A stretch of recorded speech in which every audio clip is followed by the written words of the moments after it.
बिस्मिल्लाहिर्रहमानिर्रहीम, अस्सलाम वालेकुम। मैं हूँ आपकी मेज़बान नतासिफ। व्यू पॉइंट में खुशामदीद नाज़रीन। जैसे आपने देखा था गुज़िश्ता रोज़ हमने प्रोग्राम किया था जिसमें हमने जो है वो ट्रैफिक से रिलेटेड जो है उसके फिटनेस और इसके अलावा जिस तरह से जो इंसिडेंट्स हुए थे जो ट्रैफिक हादसात को लेके मैं बात कर रही हूँ, जिसमें डैम्पर और टैंकर से रिलेटेड जो लोग जहाँ भाग हुए थे उनकी फैमिलीज़ को जिस तरह से फैसिलिटेट करने के लिए जो है MQ पाकिस्तान के MP तहा अहमद ख़ान और दीगर रहनुमाओं ने जिस पे अपनी आवाज़ उठाई थी, तो हमने भी अपने प्रोग्राम में इस हवाले से बात की थी। तो आज हमने देखा शर्जीला मेमन साहब ने पाकिस्तान पीपल्स पार्टी के जो सीनियर रहनुमा हैं उन्होंने इस हवाले से जो है वो डिस्कस किया, मीडिया से गुफ्तगू की और उसमें उन्होंने कहा है कि अगर कोई इस तरह का हादसा होता है या फिर कोई मतलब कराची की आवाम जिस तरह से आपको पता है आजकल जो है स्नैचिंग के मतलब दौरान जो है उनको कोई इंसिडेंट हो जाता है और वो इंजर्ड हो जाते हैं, तो उस हवाले से जो है गवर्नमेंट सिंध गवर्नमेंट जो है उनको फैसिलिटेट करेगी। बहुत ही बेहतरीन इकदाम है। जिस तरह से हम देख रहे हैं कि पीपल्स पार्टी जो है वो आवाम के लिए जो है बेहतर तरीके से सोच रही है, तो इस हवाले से भी हम बात करेंगे प्रोग्राम में। और इसके साथ साथ क्योंकि ज़ाहिर है अभी रमज़ान में सिर्फ कुछ ही वीक्स रह गए हैं, तो महंगाई जो है वो आप सबके सामने किस कदर है और महंगाई को कोई कंट्रोल नहीं कर पा रहा, तो उसके लिए क्या हिकमत अमली बनाई गई है, इस हवाले से प्रोग्राम में गुफ्तगू करते हैं। हमारे साथ मौजूद हैं पाकिस्तान पीपल्स पार्टी से नजमी आलम साहब। खुश आमदीद कहूँगी आपके। खैरियत से नजमी साहब? अल्हम्दुलिल्लाह खैरियत से। आप ठीक हैं? अल्हम्दुलिल्लाह गुड। सर सबसे पहले तो बहुत ही अच्छा इकदाम किया है पाकिस्तान पीपल्स पार्टी ने, जिस तरह से हमने देखा कि शर्जीला मेमन साहब जो हैं वो उन्होंने आज मीडिया से गुफ्तगू करते हुए जो है जो इंजर्ड लोग हैं उनके लिए जो है वो कहा है कि हम जो है उनको फैसिलिटेट करेंगे, उनको रिलीफ देंगे। और इसके साथ साथ फिटनेस के हवाले से भी बात की गई है, जो डॉक्यूमेंट्स नहीं हैं, जो लोग जो है कराची की शहरी रॉन्ग जाते हैं, तो क्या कहेंगे इस हवाले से? ये आज ही सुबह कैबिनेट मीटिंग थी, उसी में ये डिसीजन हुए हैं जिनको शर्जील साहब ने आके फिर मीडिया को ब्रीफ किया है। उसमें एक तो ये तय हुआ है कि जी अगर कोई हादसा हो जाता है, जख्मी को तिब्बी इमदाद देने के लिए किसी चीज़ का इंतज़ार ना किया जाए। किसी भी प्राइवेट हॉस्पिटल में जाएगा तो उसको फौरी तौर पे करना है उसका इलाज हादसे के, उससे पेमेंट्स की डिमांड नहीं करनी है, वो सिंध गवर्नमेंट देखेगी। अच्छा, वो गवर्नमेंट हो या फिर प्राइवेट हॉस्पिटल कोई भी हो? क्या आप जब जख्मी होते हो तो आप नियरेस्ट हॉस्पिटल भागते हैं, दूर नहीं जाएंगे जी बिल्कुल ज़ाहिर है, क्योंकि जहाँ आपको फर्स्ट एड मिल सके। तो वो कहा है कि अगर कोई हॉस्पिटल ये नहीं कह सकता कि जी वो पुलिस आएगी और ये होगा। हाँ, क्योंकि हम देखते हैं कि जब इस तरह का कोई इंसिडेंट होता है तो सबसे पहले पुलिस इंक्वायरी स्टार्ट हो जाती है, जख्मी को तो हॉस्पिटल उसका एमएलओ लिया इलाज कर जाता है, देना, उसके बाद आगे फर्दर बात प्रोसेस होता ये है। डिसाइड हुआ है। दूसरा ये कि कराची शहर में देखें लॉ एंड ऑर्डर का मसला भी है, और लॉ एंड ऑर्डर के मसले में सबसे ज़्यादा जो इस्तेमाल होती है सवारी वो बाइक्स होती है। बिल्कुल। अब जहाँ भी देख लें स्नैचिंग में 2 आदमी आए बाइक पे, तब ये तय किया गया है कि तमाम बाइक्स के ऊपर सख्ती होगी, नंबर प्लेट नहीं होगी तो बाइक को बहुत सख्ती की जाएगी। बाइक के कागजात जो भी चला रहा है उसके पास होने चाहिए। ठीक है। तीसरी बात है कि बाइक फिट हो, ये नहीं कि लाइट नहीं जल रही है, रात को बगैर लाइट के आ रहे हैं, इंडिकेटर नहीं चल रहा है, तो अब ये सारी चीज़ों पे मोटरसाइकिल की फिटनेस होगी। लाइसेंस पे बहुत सख्ती की जाएगी कि आप में लाइसेंस आपके पास हो, अगर आपके पास लाइसेंस नहीं है तो you are not suppose to drive. सही बात है। तो मेरे ख्याल में इससे इकदाम से एक तो हादसात में भी कमी होगी, प्लस ये जो लॉ एंड ऑर्डर का मसला है हमें उसमें भी हेल्प मिलेगी। नहीं बिल्कुल, ये चीज़ तो बहुत ही अच्छी है, क्योंकि हमने देखा है नॉर्मली लोग जो हैं उनकी बाइक्स जो होती हैं उनकी फिटनेस प्रॉपर नहीं हुई भी होती है, उनके हेडलाइट्स तक जो है वो तक नहीं होती और उस पर भी वो रॉन्ग आ रहे होते हैं। और जो है जिस तरह से अभी हम ऑफ द रिकॉर्ड बात कर रहे थे कि बहुत सारे लोग ऐसे होते हैं कि वो कवानीन को ट्रैफिक के फॉलो नहीं कर रहे होते हैं, मतलब सिग्नल्स भी वो तोड़ते हुए चले जाते हैं, उनकी बहुत ही तेज स्पीड होती है। तो ये सही बात है। अगर मैं सिग्नल पे नहीं रुकता हूँ तो गवर्नमेंट क्या करे? ये तो हमें कॉमन सेंस समझनी होनी चाहिए कि भाई एक कानून है कि लाल बत्ती पर रुकना है, लेकिन हम उस पर रुकने को तैयार नहीं है। बिल्कुल। और बाइक्स वाले सबसे ज्यादा। लेकिन यहाँ पे अलमिया ये है ना कि हम बिल्कुल आवाम की इसमें थोड़ी सी है कि अपने आप को वो भी बेहतर करें, क्योंकि ज़ाहिर कवानीन को तो फॉलो करना हर पाकिस्तानी शहरी का हक है। ये तो सबको पता है ना कि लाल बत्ती पे रुकना है। एग्जैक्टली। लेकिन यहाँ पे अलमिया ये है कि अगर कोई जैसे सिग्नल तोड़ता हुआ चला जाता है, या उसके पास बाइक के डॉक्यूमेंट्स नहीं होते, या कोई गाड़ी चलाने वाला प्रॉपर सीट बेल्ट उसने नहीं लिया हुआ होता, या उसकी गाड़ी अनफिट है, तो इस हवाले से ना हमारी ट्रैफिक पुलिस भी थोड़ी सी उनकी भी इग्नोरेंस है, वो आपको पता है कुछ तोड़ जोड़ करके मामला सेटल डाउन हो जाते हैं। हम सब इसी सिस्टम का हिस्सा हैं। ट्रैफिक पुलिस वाला कोई अलग आदमी नहीं है, सही। वो भी हमारे आपके दरमियान का एक आदमी है। अगर मेरे पास सारे कागजात हैं, ठीक है, वो ले लेते हैं, पैसे ले लेते हैं, आप यही कहना चाह रही थी, वो भी मैंने कहा इसी माशरे का हिस्सा। अगर मेरे पास कागजात पूरे, मैंने ट्रैफिक सिग्नल, कौन मुझसे ले सकता है? आप उसको मौका देते हैं ना कि वो आपसे ले पैसे, ये करके वैसे कम तनख्वाह है वो ले लेते हैं, लेकिन ये हम अगर अपनी चीजें सही रखें तो कैसा ट्रैफिक पुलिस वाला लेगा पैसे? बिल्कुल सही कह रहे हैं, बिल्कुल ये बात तो है। बिल्कुल जाहिर है कुछ गलती जिस तरह से मैंने कहा कि हमारी पब्लिक की भी है, उनको भी चाहिए अपने अंदर थोड़ा सा जो है वो सुधार लेकर आएँ और चीज़ों को फॉलो करें जो रूल्स बताए जाते हैं गवर्नमेंट की जानिब से। और इसके साथ साथ क्योंकि ज़ाहिर है ये बहुत ही बेहतरीन इनिशिएटिव था, इस पर तो मैं मुबारकबाद पेश करूँगी पूरी जो है पाकिस्तान पीपल्स पार्टी को, क्योंकि हम इस पे काफ़ी दिनों से प्रोग्राम कर रहे थे कि अब कुछ बेहतरी हो जाए, कुछ हो जाए, तो बिलाखिर जो है शायद हमारी भी आवाज़ आगे तक पहुंची है। सारे शहर में टॉक ऑफ द टाउन थी। मीडिया का काम है कि अगर कोई इशू है तो उसको उठाए, वरना फिर मीडिया के क्या काम रह गया? बिल्कुल ठीक कह रहे हैं, तो खबरों को लोगों तक पहुंचाना आपका काम है, जाहिर है। बिल्कुल, और इसीलिए हमने प्रोग्राम्स करते रहते हैं ताकि हमारी आवाज़ आला काम तक पहुंचे और उसके ऊपर इनिशिएटिव लिया जाए। बहरहाल क्योंकि रमज़ान की आमद है, बहुत ही ज़्यादा महंगाई हो चुकी है, स्पेशली अगर हम बात करें मतलब कराची और जो है पूरे सिंध की, तो उसमें जो है आपको पता है कि चेक एंड बैलेंस नहीं है असिस्टेंट कमिश्नर की जानिब से, डीसीज की जानिब से। देखिए महंगाई पूरे मुल्क, ये महंगाई का इशू आप किसी एक कोने पे नहीं रख के देख सकते, आपको ओवरऑल मुल्क के सिनारियों में रख के देखना पड़ेगा। पूरे मुल्क में महंगाई है, लेकिन अब एक बात तो तय है कि महंगाई है, लेकिन वो स्पीड अप नहीं हो रही है। जो पहले जम करती थी ना, अब थोड़ा उसमें कम नहीं हुई है, लेकिन जिस स्पीड से बढ़ जाती थी ना, वो भी नहीं हो रहा। तो एक स्टेबिलिटी आई है, जिस तरह हम डॉलर को कहते हैं कि पहले होता था उठे 20 रुपये बढ़ गया, अब डॉलर वही 5 पैसे 10 पैसे जो एक ऊपर नीचे हो रहा है। तो ये चीज़ें जाहिर करती हैं कि कुछ स्टेबिलिटी आई है चीज़ों में। अच्छा, आपको लगता है कि स्टेबिलिटी आई है? आप लेकिन अगर हम आवाम की हम मजीद खराबी की तरफ नहीं जा रहे। हाँ, मजीद खराबी की तरफ नहीं जा रहे, लेकिन अशिया खुर्दुन अगर हम ओवरऑल देखा जाए तो मतलब वैसे तो है ज़ाहिर, पेट्रोल की कीमतों में जो है फिर से मतलब उनके रेट्स बढ़ा दिए गए हैं। आप बाहर से लेते हैं, बाहर कीमत कम होगी तो आप कर लेंगे, आप मजबूर हैं उस पर। और इस वक्त देखिए हमारा सबसे बड़ा मसला ही है कि हमारा इम्पोर्ट बिल का 80% जो है वो इस पेट्रोल, डीजल और उस पे एडिबल ऑयल पे जा रहा है। अगर इंपोर्ट बिल हमारा कम करना है, मुल्क को स्टेब्लिश करना है, तो हमको अपने इस इंपोर्ट बिल को कम करना होगा। बिल्कुल। या तो कोई ऐसी चीज आ रही है ना कि मैंने बाहर से कोई चीज मंगाई, उसको बना के मैंने बाहर भेज दिया, ऐसा नहीं हो रहा है। वो आ रही है और हम उसको कंज्यूम कर रहे हैं उससे कोई।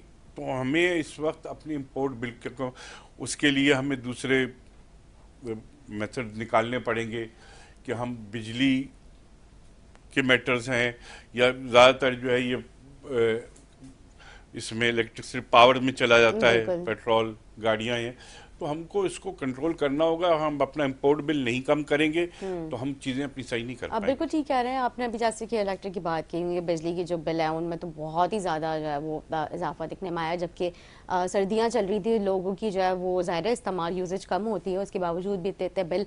और सुई गैस का तो बहुत ही बुरा जो है वो हाल था, कहीं तो गैस आ ही नहीं रही थी, तो कहीं आ रही थी तो वो भी बहुत ही स्लो, एक दो घंटे के लिए आती है, पता नहीं समझ नहीं आता कि जबकि टैक्सेस दे रहे हैं, सब चीज़ें प्रॉपर हो रही हैं, आपके पास गैस नहीं है। आपने एक इतनी गलत पॉलिसी बनाई कि सीएनजी लगाकर आपने मुल्क की गैस तबाह कर दी। हमारे पास गैस होती अभी, इस हालत में हम नहीं होते।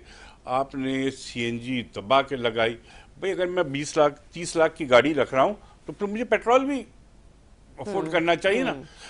फिर वो कमर्शियल गाड़ियों में, पहले तो ये था कि कारों वारों के लिए, फिर बसेस, रिक्शे, हर चीज में लग गई। तो आपने तो अपने मुल्क की गैस को जाया कर दिया। अभी हमारे पास इतनी गैस है नहीं, ईरान से ले सकते हैं, अमेरिका लेने नहीं देगा आपको, ये है हमारा।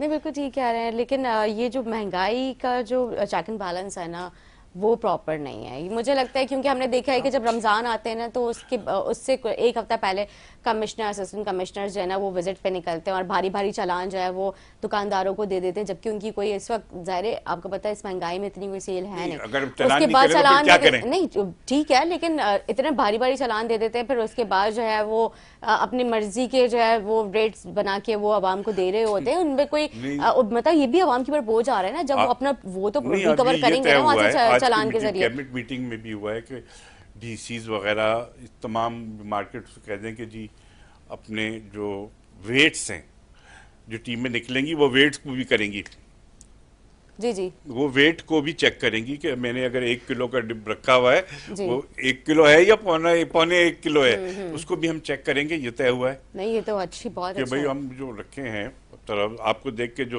तराजू का बट्टा होता है थोड़ी आपको अंदाजा है कितना है, उसको भी चेक किया जाएगा। प्राइस पे बिल्कुल सख्ती की जाएगी। जो गवर्नमेंट रेट पे पूरी कोशिश होगी, जो गवर्नमेंट रेट है उस पर हम उसको, अच्छा रमज़ान में क्योंकि डिमांड ज़्यादा बढ़ जाती है फ्रूट की और ऐसी चीज़ों की, चना है ये जो घर पे आमतौर पर बनता है, उसका असर भी आता है कि हम नॉर्मल से ज़्यादा लेने लगते हैं चीज़ें। नहीं बिल्कुल नजमी साहब, बात आपकी दुरुस्त है कि इन सारी चीज़ों के ऊपर जो है ज़ाहिर उनकी डिमांड भी बढ़ जाती है, उसी तरह से महंगाई भी हो जाती है। लेकिन गवर्नमेंट अपना किरदार अदा करती है, लेकिन हमारे अफसोस कल में है ये कि हमारे जो ब्यूरोक्रेसी है ना वो उस चीज़ को फॉलो नहीं कर पाती है। देखिए गवर्नमेंट का काम तो ऑर्डर देना है, उसको इम्प्लीमेंट ब्यूरोक्रेसी नहीं करना है। और बिल्कुल सही बात है कि ब्यूरोक्रेसी उसको उस तरह इम्प्लीमेंट नहीं कर रही जो उनका काम है, जो उनको करना चाहिए। तो मैं बता रहा हूँ आज की कैबिनेट में ये सारी चीज़ें डिस्कस हुई। अच्छा ठीक है। डीसीज को भी किया जाए कि भाई अगर आपने अपने इम्प्लीमेंट नहीं किया तो वी विल शिफ्ट यू। ठीक है, ग्रेट, ये तो बहुत ही अच्छा इनिशिएटिव है जो पीपल्स पार्टी की जानिब से लिया जा रहा है। हमारे साथ ऑन कॉल मौजूद हैं जमात इस्लामी से नायब अमीर कराची हफीज़ुद्दीन सैफुद्दीन साहब। सर बात हो रही है बढ़ती महंगाई के हवाले से, क्योंकि जिस तरह से आपको पता है कि रमज़ान में सिर्फ कुछ ही हफ्ते रह गए हैं और जो महंगाई का जंज है वो बेकाबू है, तो क्या कहेंगे इस हवाले से कि आपने देखा होगा कि आज जो है पीपल्स पार्टी की जानिब से जो है एक बाकायदा प्रॉपर पूरी कैबिनेट मीटिंग की गई है। हाँ जी बिल्कुल, जी तो क्या कहेंगे इस हवाले से आप? जी जी बिस्मिल्लाहिर्रहमानिर्रहीम। देखिए महंगाई जो है ना उसके जो अपने इकोनॉमिक और दूसरे फैक्टर्स होते हैं उसको अगर आप कंसीडर नहीं करें और आर्टिफिशियल टाइप के इक़दाम करें तो उसका कोई फायदा होता नहीं है। आप देखें कि पाकिस्तान जब से बना है, हमारा पैदा हुए होंगे जब आप ज़ाहिर बाद में पैदा हुई, मैं पहले पैदा हुआ, और हम यही तमाशा देखते आ रहे हैं कि रमजान आया तो मजिस्ट्रेट निकलेगा और जुर्माने करेगा, और ये मतलब एक तमाशा है जो लगा हुआ है। असल में देखें दो चीजें हैं। एक तो ये है कि करप्शन जब बदतरीन सतह पर पहुंच जाए ना, तो देखिए हम और आप जो ईमानदारी से और हलाल रोजी कमा रहे हैं, हमारा मुकाबला बाजार के अंदर फिर उन करप्ट लोगों से होता है जो करोड़ों रुपए जेबों में भर के घूम रहे होते हैं। ठीक है, तो इसलिए जब आप गोश्त की दुकान पे खड़े होते हैं तो एक आदमी खड़ा हुआ ये कह रहा होता है कि पूरा बकरा तोल दो, और हम और आप कह रहे होते हैं कि आधा या 1 किलो गोश्त दे दो। ठीक है, तो गोश्त की कीमत मेरे और आपके हिसाब से मुकर्रर नहीं होती, बल्कि उस करप्ट आदमी के हिसाब से मुकर्रर होती है जो पूरा बकरा खरीद के ले जा रहा है। तो यही चीज हर जगह नजर आती है। मैं और आप ड्राई फ्रूट में मूंगफलियां खरीद के खा लेते हैं, अच्छा दूसरा आदमी जाएगा वो कहेगा जी काजू 5 किलो और चिलगोज़े 3 किलो, और ये तो महंगाई इस वजह से नंबर 1 तो फैक्टर ये वाला जो पाकिस्तान में करप्शन का फैक्टर है, उसने पूरे माशरे का जो तवाजुन था उसको दरहम भरम कर दिया है। और अब जो आम आदमी है उसका मुकाबला उन करप्ट लोगों से है, तो जाहिर है कि पिस रहा है आम आदमी, बदतरीन तरीके पर पिस रहा है। वो लोग गोश्त खाने को तरस रहे हैं, लोग कपड़ा बनाने को तरस रहे हैं, लोग घर खरीद, तो मतलब हर जगह एक मुसीबत है ये वाली। नंबर 1 बात तो ये। दूसरी बात ये देखिए कि पीपल्स पार्टी 17 साल से सिंध में हुक्मरान है, एक बड़ा स्मूथ इनको दौर मिला है। अब इस वक्त इन्होंने तमाम इदारे इनके पास हैं, इनके पास सिंध हुकूमत भी है, फेडरल में माशाल्लाह सदर आसिफ अली जरदारी साहब मौजूद हैं। अच्छा कराची के मेयर साहब भी इन्होंने जिस तरह जैसे तैसे करके उस नशिस्त पे कब्जा कर लिया। अब चलो ठीक है जो भी कर लिया, लेकिन अब तो पूरा निजाम इनके पास है ना। इसके बाद भी ये सूरत हाल जब आपको नजर आ रही है कि एनक्रोचमेंट आप देख लीजिए, पूरी सड़कें एनक्रोचमेंट से भरी पड़ी हैं, आप रास्ते नहीं चल सकते, ठेले वाले हों, चिंची वाले हों, रिक्शा वाले हों, बसें गलत जगह खड़ी होती हैं। आप एक जगह से दूसरी जगह सफर करेंगे, आपकी जिंदगी अजाब हो जाएगी। फिर तरक्की और डेवलपमेंट के नाम पर जो कराची की तबाही फैला रखी है, BRT बन रहा है, गुलशन इकबाल रोड टूटी हुई है, करीमाबाद पे एक अंडरपास इनसे बन नहीं पा रहा। अब जब ताजिरों ने तंग आके कह दिया था भाई मरियम नवाज हमको दे दो इसकी जगह, मुराद अली शाह की जगह, तो इतने नाराज हुए थे बिलावल साहब की जी चुगली हमारी ना खाए करें। तो ठीक है, चुगली नहीं खाए भाई, उसके लिए आप इकदाम भी वैसे करें ना। अब फिर देखे रमजान आ रहा है, अब रमजान में फिर ये नया तमाशा शुरू। भाई एक तरफ मजिस्ट्रेट आएगा, कीमतें चेक करेगा, दूसरी तरफ पुलिस वाले आके उससे फ्रूट वाले से कहेंगे फ्रूट बना के दे, थैला मुझे घर ले जाने के लिए। पूरी कराची में आप देखें कि अफ्तार से 1 घंटे 1.5 घंटे पहले पुलिस वाले और ये सारे जनाब उनके पास, पकौड़े तलने वाले के पास, समोसे वाले के पास, सबसे जाके मुफ्त ले रहे होते हैं। फिर जितने इदारे हैं इनसे ठेले वालों से भत्ता वसूल कर रहे होते हैं, ठीक है ना। एनक्रोचमेंट वाले, वो KMC का एनक्रोचमेंट वाला आ जाएगा, वो टाउन का एनक्रोचमेंट वाला आएगा, वो भत्ता वसूल करेगा, पुलिस वाला। अब जाहिर है जब ये सारे लोग भत्ता वसूल कर रहे हैं तो ये महंगाई को तो कंट्रोल नहीं कर सकते, फिर तो ये ठेले वाले को भी मनमानी की इजाजत देंगे, मार्केट वाले को भी मनमानी की इजाजत देंगे। तो इसलिए ये सब फजूल की बातें हैं, कुछ भी नहीं होगा।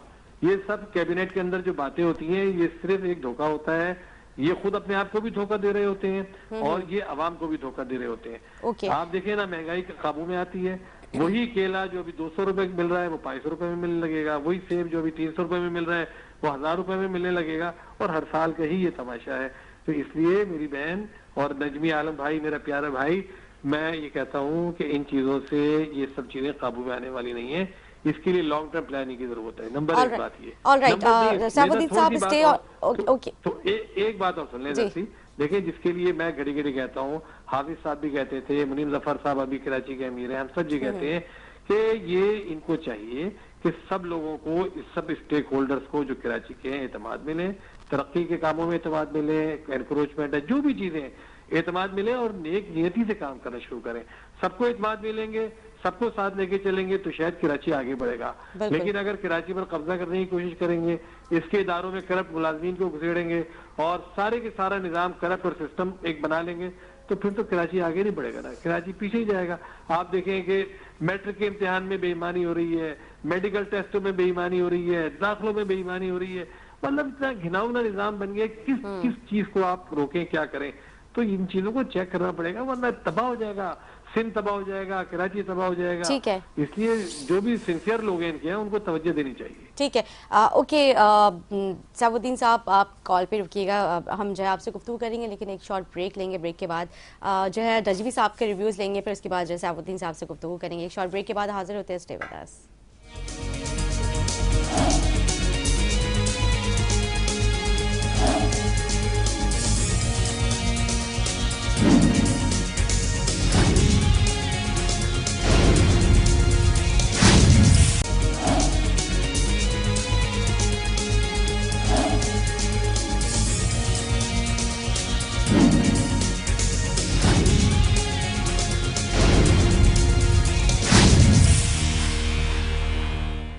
Welcome back. ब्रेक से पहले गुफ्तगू हुई थी जमात इस्लामी नायब अमीर कराची सैफुद्दीन साहब से। मैं सर आपके रिव्यू जानना चाहूंगी, क्या कहेंगे? उनकी पूरी गुफ्तगू तो आपने सुनी थी। सैफ ने कोई बहुत गलत बातें नहीं कि मैं जिसको मैं अपोज करने लगूं। ये एक हमारे सिस्टम में खराबी है कि पुलिस वाला भी लेगा। अब लैंड डिपार्टमेंट कुछ टाउन जमात इस्लामी के पास है, वहाँ का भी स्टाफ ले रहा है, जो पीपल्स पार्टी के टाउन है वहाँ का भी स्टाफ ले रहा है, कोई बड़ी जिम्मा नहीं है। एक बात उन्होंने बड़ी अच्छी कही कि सारे स्टेक होल्डर्स को ऑन बोर्ड लिया जाए। हमने अभी तय किया है, हम जिसके तहत जा रहे हैं सारी, हम जमात इस्लामी के पास भी गए, सईद गनी, मुर्तज़ा वहाब और वकार मेहंदी शायद गए थे, मैं नहीं था उस दिन, और पार्टियों के पास हम गए हैं, उन सबको ऑन बोर्ड ला रहे हैं कि हम चाहते हैं कि शहर की जो बड़ी आर्टरीज हैं इन पे कोई इंक्रोचमेंट ना हो। मसलन कौन कौन सी? देखिए, अब शहरा फैसल है, उस साथ सर्विस रोड पर होटल है और उन्होंने ग्रीन बेल्ट में कुर्सियां रखी हुई हैं। यहाँ से अब नॉर्थ एम जिना रोड है, सदर है, जहाँ से हर वक्त गुजर होता है। आप नॉर्थ नाजमबाद जाएं तो आपको रोड के साथ साथ ठिये नजर आएंगे। अब क्या हुआ, मैंने अपनी गाड़ी रोक ली कुछ लेने के लिए, अब वो पीछे ट्रैफिक जाम होने लगा। तो अभी हम वो आर्टरी सारी डिसाइड कर रहे हैं कि सारी पार्टियों को, इसलिए हमने मशवरा किया कि भाई आप इसमें हमारी मतलब ये होता है पॉलिटिकलाइज ना हो, क्योंकि हम किसी के, अब बनारस के पुल पे चले जाओ तो साइकिल पे भी जाना मुश्किल है, यही है ना। तो हम ये सारी बिल्कुल सारे स्टेक होल्डर्स मिल रहे हैं, जमात इस्लामी है, मुस्लिम लीग नून, पीटीआई से भी बात की हमने, सारी पार्टियों से कि हम ये करने जा रहे हैं, आप हमारे साथ ऑन बोर्ड रहें। दूसरी बात हमने की कि जी सियासी पार्टियों को झंडे लगते रहते हैं ना, बैनर लगते रहते हैं, हमने उनको ये मशवरा दिया है कि आप सब मिल के, हम लोग, मेरा एक कोई ओकेजन आ रहा है तो मैं डीसी को बता के कि भाई हम झंडे लगा रहे हैं अपने, 15 दिन में या तो हम खुद उतार लें या इंतजामिया उतार दे, ताकि वो मुस्तकिल वो फटे हुए झंडे शहर में गंदगी लगता है, बहुत बुरा लगता है, फटने लगता है झंडा। तो अभी हमने सारी पार्टियों को ये तजवीज दी है कि भाई 15 दिन बाद इंतजामिया उतार लेगी झंडे, ठीक है, जिसका भी होगा, आपका ओकेजन है आप लगा लो। और वॉल चॉकिंग पे किसी सबसे रिक्वेस्ट की है कि कोई अपनी पार्टी की वॉल चॉकिंग ना करे, सबने एग्री किया, खूबसूरत लगेगा, नीट एंड क्लीन कराची, जो कि कराची की मिसालें हर पार्टी ने हमसे इस बात पे एग्री किया कि ठीक है वॉल चॉकिंग नहीं होनी चाहिए, आप भी नहीं करें, कोई पार्टी ना करे, और जो ये हकीम वकीम की जो चॉकिंग होती है इनके ऊपर FIR काटी जाए।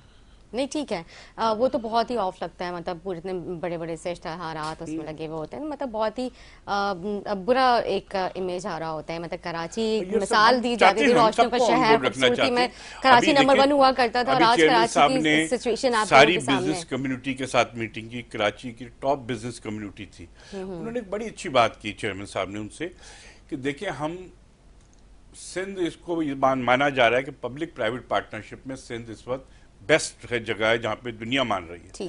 उन्होंने कहा हम जब पब्लिक प्राइवेट पार्टनरशिप करते हैं तो हम बैंकों को शामिल करते हैं या कोई फॉरेन इन्वेस्टर लाते हैं, आप लोग आए हमारे साथ पब्लिक प्राइवेट पार्टनरशिप में, आप उसमें पैसा लगाएं और पैसा कमाएं। बिल्डर्स नहीं, कराची के जो बिजनेस कम्युनिटी है उन्होंने कहा कि भाई हम अगर कोई प्रोजेक्ट ला रहे हैं, कोई बड़ी रोड बना रहे हैं, बड़ा कुछ कर रहे हैं, हम प्राइवेट सेक्टर को भी उसमें शामिल करते हैं, कुछ उसका इन्वेस्टमेंट होता है, कुछ गवर्नमेंट का होता है, फिर उसका एक एग्रीमेंट होता है कि भाई 25 साल तक इतने पैसे वो लेगा, गवर्नमेंट को इतने मिलेंगे, बाद में वो प्रोजेक्ट गवर्नमेंट का हो जाएगा। तो उन्होंने कहा जी अब बाहर का आदमी पैसे लगा के ये कमा रहा है तो आप पब्लिक प्राइवेट पार्टनरशिप में हमारे साथ लगाए ना, आप कमाएं पैसे।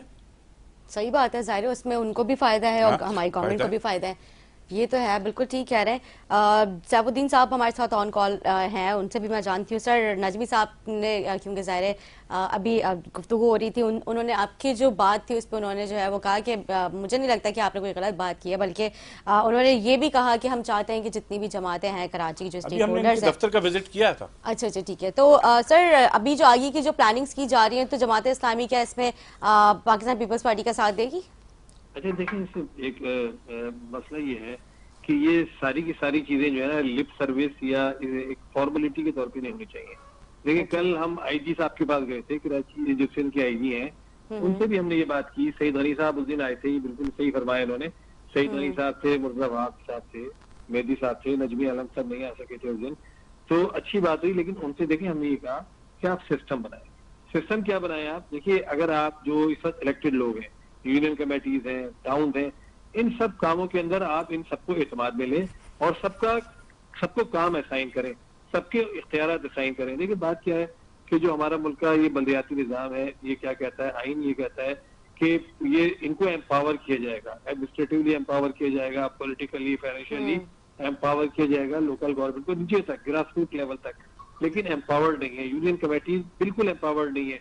मैंने कल आईजी साहब से ये कहा कि देखा आईजी साहब, आप अगर ये रोड क्लियर कराना चाहते हैं, ट्रांसपोर्ट का निजाम, तजावुजात, आप मुताल्लिका यूनियन कमेटी जो है उसके साथ उसको अपना जो आपका एसओ होता है, जो भी आपका जिम्मेदार है, उसको आप पाबंद कर देंगे, यूनियन कमेटी के साथ मिलकर मैनेज करें इलाके को। लेकिन मैं अगर एक यूनियन कमेटी का चेयरमैन हूँ ना, या नजमी आलम साहब है, तो हम सबको पता होता है कि हमारे इलाके में कौन कौन सी जगह है जहाँ बॉटल नेक्स बन गए, कहाँ पर इलीगल एनक्रोचमेंट लोग कर रहे हैं। तो अगर आप उसको मेरे साथ उसको कोऑर्डिनेट करवा देंगे और मेरी बात मानने पर उसको मजबूर करेंगे, तो आप देखेंगे कि पूरा कराची सुधर जाएगा। लेकिन ये नहीं हो रहा ना। हो क्या रहा है कि आप आए, आपने दफ्तर में अच्छी अच्छी बातें की और घर चले गए, लेकिन निजाम भी बना रहे हैं। आपको ऑफिशियली निजाम बनाना पड़ेगा। लेकिन गवर्नमेंट आपके पास है, आप वजारत बल्दियात आपके पास है। अब देखिए मैं आपको एक बात बड़ी इंपॉर्टेंट बताऊं, सईद गनी साहब वजीर बल्दियात है, उनसे मैंने 10 मरतबा ये बात कही है कि देखिए सईद गनी साहब, पूरी कराची की जो टाउन है, यूनियन कमेटी है, उसमें करप्ट तरीन लोग बाल जगह बैठे हुए, उनको आप हटाना चाहें, उनको आप हटा नहीं सकते। वो सब ये कहते हैं जी सईद गनी साहब के कलम से हम आए हैं। अच्छा, सईद गनी साहब भी ये बात मानते हैं कि भाई मैं तमाम लोगों का अपॉइंटमेंट मैं खुद करता हूँ, उसकी वजूहत बताते हैं। चलिए अच्छी है बुरी, मैं नहीं इसको कहता, लेकिन आप मुझे बताइए कि मैं यूसी का चेयरमैन हूँ, अगर मेरे पास मेरा स्टाफ बैठा हुआ करप्ट है और मैं इसकी शिकायत कर रहा हूँ, उसको आप हटाते ही नहीं है। टाउन का एमसी है, जिना टाउन में मुस्तकिल वहाँ की टाउन काउंसिल ने करारदाद पास की कि भाई हमारा एमसी हमें काम नहीं करने दे रहा, और पूरा उसने रिश्वतखोरी का निजाम बना दिया है, लेकिन उसको नहीं हटा रहे। तो अगर आप इस तरह एतमाद नहीं लेंगे, यूनियन कमेटीज को एम्पावर नहीं करेंगे, उनके साथ कोऑर्डिनेट नहीं करेंगे, उनको उनका प्रॉपर जो यूटिलाइजेशन है, देखिए तो आपको एक मुफ्ती टीम मिली हुई है, मुंतखब नुमाइंदे हैं, 246 यूनियन कमेटी है कराची में, 25 टाउन है। ये जो मुंतखब लोग हैं तो आपकी मुफ्ती टीम है, इनको आप एतमाद में ले लीजिए, इनको इनकी ड्यूटीज असाइन कीजिए, इनको इख्तियारात दीजिए, फिर आप देखिएगा कराची के अंदर कितनी बड़ी बेहतरी आएगी। लेकिन आप सिर्फ ये चाहें अगर कि भाई हमारा नाम हो जाए कि हमने बहुत कुछ कर दिया, आप नहीं कर सकेंगे। आप बिलावल साहब 100 ऐलानात कर दें, मुराद अली शाह साहब 100 ऐलानात कर दें, अगर लोगों को जो मुंतखब नुमाइंदे हैं उनको आप एतमाद में नहीं लेंगे, उनको ड्यू रिस्पेक्ट नहीं देंगे, उनको ड्यू उनका जो इख्तियार नहीं देंगे, तो आप नहीं कर सकेंगे। अकेले कोई भी नहीं कर सकते। बिल्कुल ठीक कह रहे हैं साहब। कल बल्कि हमने इस हवाले से प्रोग्राम भी किया था, क्योंकि कल हमारे पास डिप्टी मेयर कराची सलमान अब्दुल्ला मुराद साहब भी आए हुए थे। तो जो अभी आपने पॉइंट इधर रेज किया है, तो हमने भी कल इसी हवाले से बात की थी, क्योंकि डिस्ट्रिक्ट सेंट्रल में जो है कुछ वो हैं पीपल्स पार्टी के भी वो यूसी चेयरमैन हैं, जिसमें वकार वगैरह और बाकी दीगर हैं। तो वो लोग भी जो है मतलब इसी तरह से मतलब बिल्डर्स के साथ मिलके जो है वो मतलब छतें डलवाना और फिर उसके बाद उनसे पैसे ले लेना, तो ये वाले काम चल रहे हैं। बिल्कुल ठीक कह रहे हैं। लेकिन जब मैंने उनसे ये सवाल किया था कि अगर इस तरह की कोई कंप्लेन आती है तो क्या आप उन्हें हटाएंगे, तो उन्होंने इस चीज़ पे यकीन दहानी दिलाई है कि बिल्कुल हम इस पर कार्रवाई करेंगे उनके खिलाफ अगर कोई प्रूफ आता है। नहीं करते ना, देखें इस कदर इलीगल कंस्ट्रक्शन हो रही है, हम भेज के थक गए, हम अदालतों में चले गए। सईद गनी साहब को लोग भेज रहे हैं वीडियोस बना के कि भाई एक रेजिडेंशियल प्लॉट पे 5-5 मंजिला यूनिट्स बन रहे हैं, लेकिन नहीं, पूरी पीसीएचएस, मैं पीसीएचएस का चेयरमैन हूँ, पूरी पीसीएचएस और पूरी सोसाइटी तबाह हो गई, नाजाबाद तबाह हो गया, लियारी क्या, दालुकेत क्या, हर जगह आप देखें तो ये माफिया है, पूरी बिल्डिंग कंट्रोल अथॉरिटी है, पूरी माफिया बन गई है। आप कुछ भी कर लें, आप कोर्ट का ऑर्डर हासिल कर लें, वो नहीं खत्म करती और वो नहीं कार्रवाई करती। तो देखिए वजीर बल्दियात तो सईद गनी है ना, वो रिस्पॉन्सिबल है अल्टीमेटली। अगर वो उनके काबू में ये निजाम नहीं आ रहा, अगर वो सिस्टम नहीं बना पा रहे, अगर वो देखिए उस दिन वो लोग आए थे, ये सईद गनी साहब, हमने ये कहा था कि यूसी ग्राउंड लेवल पर बैठी हुई है, आप उसके चेयरमैन को एम्पावर करें, बिल्डिंग कंट्रोल को इस बात का पाबंद बनाएं कि वो यूसी को इत्तला दे कि कौन सी बिल्डिंग बनने जा रही है, क्या नक्शा उसका पास हुआ है, और फिर उसकी तरफ से शिकायत आए तो आप कार्रवाई करें, और अगर बिल्डिंग कंट्रोल कार्रवाई नहीं करती तो फिर वजारत बल्दियात उसका नोटिस ले ले।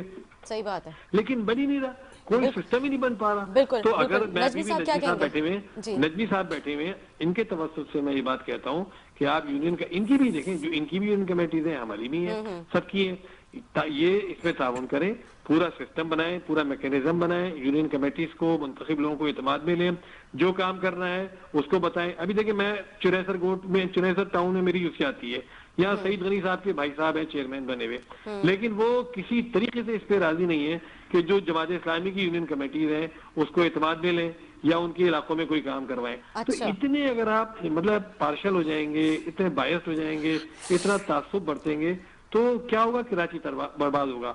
मुर्तजा वहाब साहब से ही मैंने कहा देखिए जमात इस्लामी के पास सारे शहर के टाउन हैं, जो मरकजी शहर में, आप काम नहीं करेंगे तो बदनाम तो आप होंगे ना। बिल्कुल ठीक कह रहे हैं, ऑलराइट, और बिल्कुल ठीक कह रहे हैं आप। स्टे ऑन कॉल साहुद्दीन साहब, मैं आपसे जानना चाहूंगी सर, क्या कहेंगे? साहब देखिए, ये शिकायत हमारे भी लोग कर रहे हैं कि जहां आपके टाउन है कि हमें ऑन बोर्ड नहीं किया जा रहा, ये गलत बात है। कोई पीपल्स पार्टी वाला नहीं कर रहा तो वो भी गलत कर रहा है, मैं उसको डिफेंड नहीं करूंगा। इलेक्टेड आदमी की रिस्पेक्ट होनी चाहिए, whether is in treasury benches और अपोजिशन, इसमें कोई डिबेट नहीं है।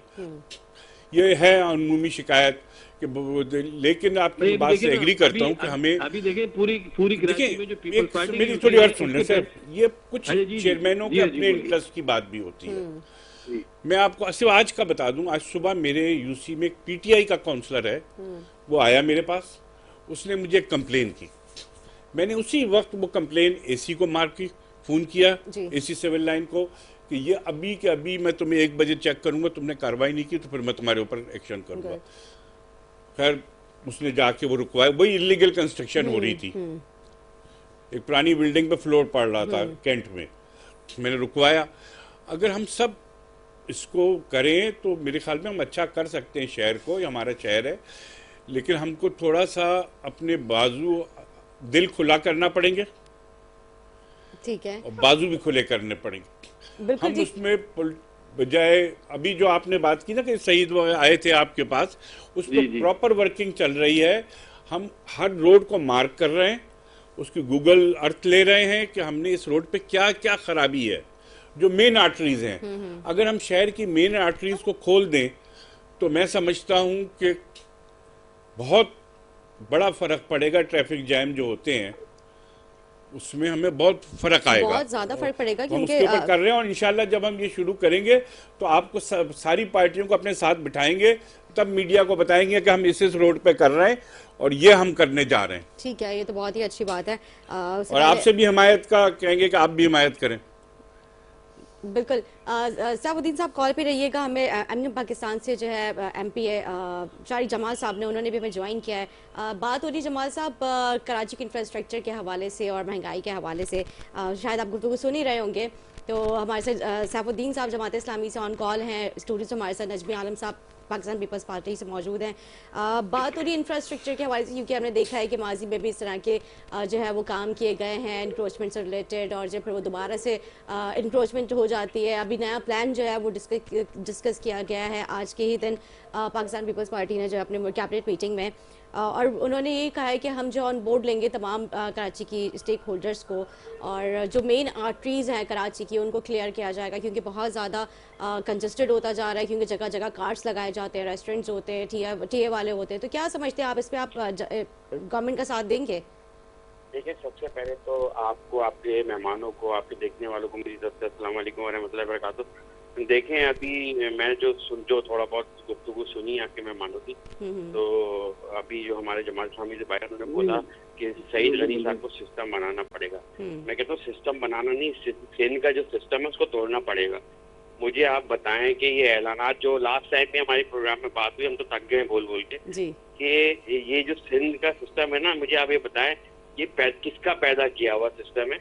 कौन सी माँ अपना बच्चा पैदा करके उसको मार देती है? ये इन्होंने तो पैदा किया है। ये सिंध का जो सिस्टम है, ये पीपल्स पार्टी के उसमें बात ये कि नियत की और किरदार की, ये करना नहीं चाहते। हुकूमत जो है रियासत, वो क्या नहीं कर सकती मुझे आप बताएं। ये कार्रवाई मैंने आपको बोला बात ये कि अभी तो करने जा रहे हैं, बल्कि काफी अच्छे इकदाम लिए जा रहे हैं, जिसमें अगर करने जा रहे हैं। आपने शजील इनाम मेमन साहब की भी उनकी प्रेस कॉन्फ्रेंस सुनी होगी, जो इंसिडेंट से रिलेटेड जो उन्होंने अपने मतलब मीडिया से गुफ्तगू की है। इसमें जो अगर कोई जख्मी हो जाता है तो उसको फौरी तौर पर करीबी अस्पताल में लेके जाया जाएगा, चाहे वो प्राइवेट हो या गवर्नमेंट हो। इसके अलावा आज जो है बेहतरी की तरफ तो लायबल बनाया जा रहा है। देखिए, बिल्कुल बात मैं ये नहीं बोल रहा हूँ कि कोई ये अच्छा काम करेंगे तो इनका साथ हम नहीं देंगे, बिल्कुल देंगे। अगर अच्छा काम, बेहतरी शहर के लोगों को नजर आएगी, हर कोई साथ देगा। देखिए, इंसान है, ये नहीं कि जबरदस्ती किसी की बुराई करे। अगर अच्छा काम होगा तो बात, ये ऐलानात पहली दफा नहीं हुए, ये पहली दफा कोई शजील मेमन साहब ने प्रेस कॉन्फ्रेंस नहीं करी है। बहुत सारी चीजें हैं कि इतनी बसें आ रही, इतनी है, मीडिया भरा पड़ा है, आपके पास रिकॉर्ड है, आप देख लेना। बात ये है कि ये शुरू करें, इसको ऐलानात की हद तक नहीं रखे। अगर जो अच्छा स्टेप होगा इस शहर की, शहरियों की बेहतरी के लिए होगा, एमपी पाकिस्तान उसका एमपी है, हम इनके साथ खड़े हैं। बात ये शुरू तो करें, सिर्फ ऐलान थोड़ी है कि कानों को सुनाने के लिए अच्छे अच्छे ऐलान करें, और बाकी बस ये कि जैसा चल रहा है सिस्टम वैसे ही चलता रहे। ठीक है, मैं नजमी साहब की जानिब जाऊंगी। देखिए, बसें तो आ रही हैं, बस आपसे रिक्वेस्ट है कि दोबारा 9 मई जैसा वाकया करके कोई बस ना जलाएगा कराची के शहरियों का। दूसरी देखें, अभी हमने ये जो शहीद जुल्फ़िकार अली भुट्टो फ्लाईओवर, बात खत्म कर लेने दें, मैं आपके बीच में नहीं बोला था शारिक भाई, ये मैंने लाइट एंड मूड में कहा था, इसको दिल पे ना लें। नहीं, दिल पे नहीं लिया सर। ये जो हम अभी जो ये फ्लाईओवर हम बना रहे हैं, ये जो हम अभी शहीद जुल्फ़िकार अली भुट्टो फ्लाईओवर बना रहे हैं, ये कराची के लिए बहुत बड़ा गेम चेंजर है कि आप यहाँ से आपको वहाँ तक, और इसका सेकंड फेज बता दूं आपको, ये यहाँ से कुरंगी इधर से लेके ये पोर्ट तक जाएगा, पोर्ट तक जाएगा, ताकि पोर्ट से हैवी गाड़ी निकले, इस फ्लाईओवर से जाए और जहाँ से सुपर हाईवे या नेशनल हाईवे को चली जाए, ताकि ये बड़ी हैवी ट्रैफिक ट्रालर्स वगैरह इन सब का रश खत्म हो। तो हम कर रहे हैं और इंशाल्लाह कराची का जो एक तबाह हाल इंफ्रास्ट्रक्चर था और इसकी बल्दियात का, उसको हम बेहतर करने की कोशिश कर रहे हैं। और इंशाल्लाह अब बहुत इस वक्त हम ये कह सकते हैं कि हमने जो भी कराची की बड़ी आर्टरीज हैं KMC ने उनको देखा है कि हर एक का अपना अपना काम है। अब अगर सदर टाउन के अंदर रोड टूटी हुई है, कोई गलियां, तो वो PTI की जिम्मेदारी है, टाउन चेयरमैन उनका है। अगर कोरंगी में टूटा हुआ है तो मैं जिम्मेदार हूँ, मेरा टाउन पार्टी का चेयरमैन है। डिस्ट्रिक्ट सेंट्रल की अंदरूनी गलियां टूटी हुई हैं तो जमात इस्लामी जिम्मेदार है, उनके टाउन चेयरमैन का काम है कि वो अपनी छोटी रोडें बनाए। जो KMC की 106-7 रोडें हैं वो जिम्मेदारी मेयर कराची की है। अगर वो खराब हैं तो मेयर कराची को हम उसको जिम्मेदार कहेंगे। लेकिन आप ओवरऑल सब मेयर पे या गवर्नमेंट पे नहीं डाल सकते, ये कई लेयर का सिस्टम है। आपने सिर्फ ये खड़े होकर कह देना जी सॉलिड वेस्ट वालों ने सफाई नहीं की। भाई अगर UC चेयरमैन काउंसलर बने हो ना तो फिर 2 घंटे सुबह अपने इलाके में खड़े होकर सफाई करवाओ। सिर्फ घर में बैठ के तनकीद ना करें। अगर हम सब मुंतखब नुमाइंदे हैं, सब मिलके करेंगे तो ये हो जाएगा। बिल्कुल जी जी नजमी भाई, आपकी बात को कोई ऐड करना चाहता हूँ। हम वहीं से आएंगे, 22 अगस्त वाले वाकये से ही आएंगे। आपकी बात नहीं सुन पाए थे हम। मैं वो उसकी बात ही नहीं कर रहा ना। मुझे तो शहर की बेहतरी चाहिए। ठीक है, ठीक है। मैं 27 दिसंबर ये सब याद नहीं करना चाहता। मैं आगे की तरफ है। मैं कह रहा हूँ नजमी भाई ने बिल्कुल सही बात बोली कि ये अंदर की रोडें, यूसीओ की रोडें, वो टाउन चेयरमैन, यूसी चेयरमैनों का काम है। मगर मेयर कराची आपके हैं। अगर ये टाउन चेयरमैन चाहे जमात इस्लामी के हों, आपके हों, PTI के हों, ये काम नहीं कर रहे। आपने 5 से 12 लाख रुपए गवर्नमेंट ने इनके कर दिए। ये 5 लाख को बोलते थे कि तनख्वाह में चले जाते, आज 12 लाख बोलते तनख्वाह में चले जाते। 12 लाख तनख्वाह में नहीं जा रहे। मैं भी UC चेयरमैन हूँ, 4 लाख 90,000 के करीब तनख्वाह बनती है। ये पथारे लगानों में पैसा खाते हैं, ये सारे पैसे इनको मिल रहे हैं। ये पैसे इनसे पूछे तो देखिए ना, मैं वही बात कर रहा हूँ कि 6 लाख रुपए तक हर UC को बच रहे हैं। टाउनों को बोल रहा नजीब भाई, ये नहीं कर रहे काम। तो भाई तो आप ये मैं देखिए ना, अब सारी उंगलियां बराबर नहीं है। कुछ चेयरमैन अच्छी तरह काम कर रहे हैं, कुछ नहीं कर रहे। ये तो आप सारे चेयरमैनों को कसूरवार नहीं कहेंगे। अब जिस टाउन में तकरीबन उनकी जो भी OZT है वो उनकी तनख्वाह पूरी OZT से आ जाती है। फिर टाउन, अब हमने ये किया कि प्रॉपर्टी टैक्स टाउनों को दे दिया। अब अगर हकीकत देखा जाए तो पीपल्स पार्टी के टाउनों को इसका फायदा नहीं हुआ है, क्योंकि हमारी गरीब इलाका, औरंगी टाउन गरीब इलाका, मलीर, गडाब, बिन कासिम, ये तो गरीब इलाके ना। क्रीम इलाके कौन से हैं? सदर टाउन PTI के पास, जिना टाउन जमात इस्लामी के पास, गुलशन टाउन, नाज़ाबाद, नॉर्थ नाज़ाबाद, ये अच्छे टाउन तो भाई आप लोगों के पास हैं, जहाँ पर ज्यादा रेवेन्यू आ रहा है, चाहे जमात इस्लामी हो या PTI हो। लेकिन हमारे पास तो गरीब टाउन है जो हमारे ट्रेडिशनल वोटर थे। अगर आप प्रॉपर्टी टैक्स भी जमा कर रहे हैं, एडवर्टाइजमेंट भी जमा कर रहे हैं, सिंध गवर्नमेंट से पैसे भी ले रहे हैं, और फिर आप कहें कि काम नहीं है, तो फिर ये ना इस शहर के साथ आप ज्यादती कर रहे हैं। 4 लाख समथिंग जो है वो एक्सपेंसेस हैं और बाकी जो है वो पैसे मैं बताऊं ना, मेरी यूनियन कौंसिल तनख्वाह और चाय या ये सब मिला के 6 लाख से ऊपर नहीं होता है। अच्छा, 6 लाख से ऊपर? 6 लाख के अंदर ही है। मतलब 6 लाख सेव हो रहे हैं पूरे आपके 6 लाख। उसमें हमने क्या किया है, हमने गटर खोलने वाले रखे हुए, हम लाइटें खरीदते हैं, छोटे काम उससे हो जाते हैं हमारे। ठीक है, मतलब जो आउटसोर्स टीम जो होती हैं वो आप उनको इस तरह से वो सफाई तो सॉलिड वेस्ट करती है। हमने देखा कि ठेकेदार रखा हुआ, यार यहाँ पे 2 गटर टूट गए, इसको फौरी तौर पे बना दो ताकि लोगों को तकलीफ ना हो। बड़ा काम तो UC नहीं करती, वो टाउन का काम है, KMC के अपने काम है। सब अपने अपने काम पे फोकस करें बजाय इसके कि उंगलियों को ब्लेम गेम करने के। शहर में बहुत काम होता है। ठीक है जी शारिक साहब। देखिए बिल्कुल सही बोल रहे हैं नजवी भाई, ये जो टाउन चेयरमैन है ये काम नहीं कर रहे। मैं अपने इलाके की बात करूं, कुछ भी काम नहीं हो रहा। 12 लाख जो बजट ये तो UC के चेयरमैन। अगर मैं आपके प्रोग्राम में बैठा होता ना, मैं आपको सबूत के साथ मोबाइल पे दिखाता कि गटर खोलने की रोजाना की कितनी कंप्लेन मेरे पास आती है, गटर की ढक्कन की कितनी आती है। लोग परेशान हैं। बजट तो दिया हुआ है ना UCs को आप लोगों ने, सारी UCs। देखिए, गटर के ढक्कन वाटर बोर्ड देता है। एक बड़ा सीरियस इशू है गटर के ढक्कन का कि बेइंतहा ढक्कन चोरी होते हैं। बिल्कुल। अब ये हीरोइन पीने वाले आपने अगर गिरेले काट काट के लेकर ढक्कन की क्या होगा, वो छोड़ते नहीं ढक्कन। ये एक बड़ा इशू है शहर में। ठीक है जी। अच्छा देखिए, मैं निदा ये बात करनी चाह रहा हूँ कि मैं पहले भी ये कह रहा था जी, मैं पहले भी ये कह रहा था कि देखिए, अगर आप जो पूरा एक सिस्टम है कानूनी हमारा, उसको अगर आप ठीक नहीं करेंगे, देखिए बात क्या है कि बेशक टाउन भी बन गए हैं, यूसी भी बन गई हैं, अल्हम्दुलिल्लाह जमात इस्लामी की टाउन तो हम बेहतरीन काम कर रहे हैं। आप जाकर देखिए 135 तो हम पार अब तक अल्हम्दुलिल्लाह वहाँ पर दोबारा उसको ठीक कर चुके हैं, बना चुके हैं। 38,000 के करीब लाइट हमने वो कर दी है।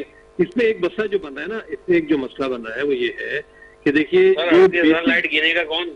जो बेसिक निजाम है ना, देखिए एमकेएम का दर्द तो हमें अपनी जगह नजर आता है, वो अपना बेचारे बोलते रहेंगे। देखिए इसमें है क्या मसला, इसमें मसला ये है कि अगर जो सिस्टम है उसमें आपने किया क्या है कि स्वीपर तक को आपने सिर्फ हुकूमत के तहत रखा हुआ है। अब ये मुझे बताइए कि यूसीज में किस तरीके से काम होगा अगर पूरा सिंध सॉलिड वेस्ट मैनेजमेंट का सिस्टम जो है वो सिंध गवर्नमेंट के पास होगा। वाटर बोर्ड का छोटे से छोटा काम करवाने के लिए आपको एक्सीएन के पास जाना पड़ता है। एक्सीएन जो है वो मातहत है सिंध गवर्नमेंट के और वाटर बोर्ड के। तो ये इस वक्त सूरत हाल है कि जो बुनियादी चीजें हैं ना, असल में यूसीज और टाउन उन चक्करों में गवर्नमेंट के तहत नहीं है, माजरत के साथ मेयर के अंडर में है, तो बल्दियात में हमारे और आपके अंडर में ही है। भाई मेरा इनसे ये है कि इनसे पूछे ना, फिर इलेक्शन लड़े क्यों थे? हमने तो बाइकाट किया था, हम तो इनके पास नहीं साहब के पास क्यों लड़े थे? जब हम पीपल्स पार्टी थे, कराची के हकूक की जंग लड़ रहे थे, तो 1 महीना सबर कर लेते, नहीं लड़ते इलेक्शन ये। ठीक है, बहुत शुक्रिया शाहिद जमाल साहब आपका, और साहब आपको अंदाजा था क्या होने वाला है। नजमी साहब मैं आपका बहुत शुक्रिया अदा करूंगी, आपने टाइम तो उम्मीद करती हूँ हमारे नाज़रीन को हमारा प्रोग्राम अच्छा लगा। इसी के साथ अपनी मेजबान अदा सकते हैं इजाजत, अल्लाह हाफ़िज़।